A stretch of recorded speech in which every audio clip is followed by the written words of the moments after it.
Bienvenue trop chers téléspectateurs sur notre chaîne numérique qui vous informe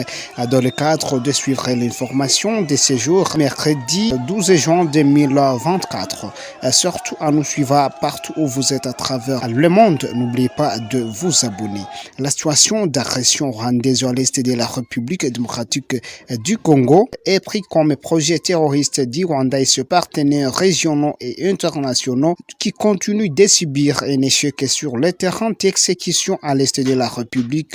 démocratique du Congo dans plusieurs zones où le M23 continue à perpétrer des atrocités. La récente défaite résulte des opérations faites par les forces armées de la République démocratique du Congo FARDC, à côté desquelles combattent les volontaires pour la défense de la patrie VDP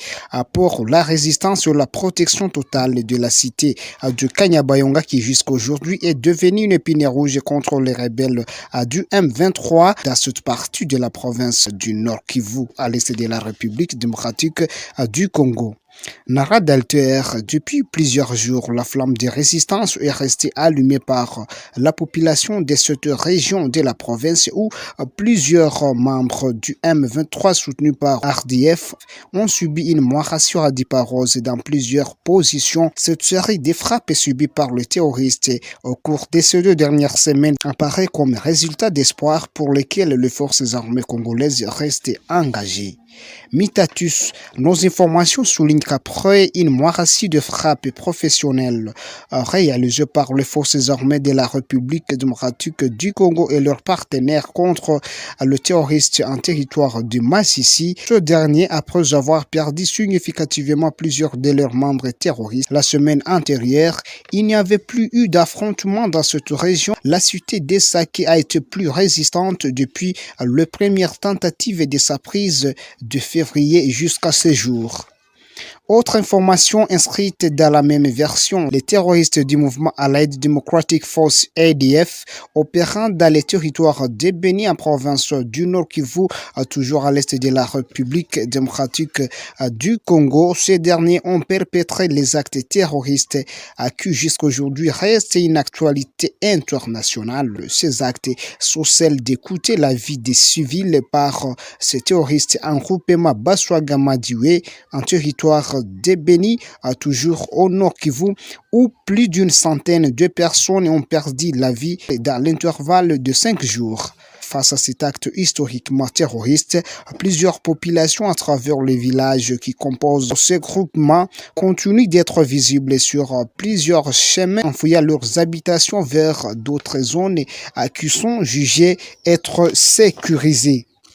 Cependant, les villages qui ont été endeuillés par Allied Democratic Force ADF sont notamment Massaou, Mapasana, Masala, Mahihi, Mangumu, Makusa, Keme et bien d'autres villages situés à la limite du territoire de Beni avec celui de Lubero ainsi qu'à la limite du territoire de Mambassan de la province de l'Ituri. En date du 9 juin 2024, l'honorable Mbenze Yotama, élu provincial de Butembo Nord Kivu, a expédié une correspondance au gouverneur militaire du Nord Kivu, le général le major Peter Chirimwami, lui demanda de renforcer les mesures sécuritaires et humanitaires pour les populations qui sont dans cette région touchée par ce massacre. Au fond de sa lettre, Mbenze Yotama rappelle que la principale mission des autorités de l'état de siège est la restauration de la paix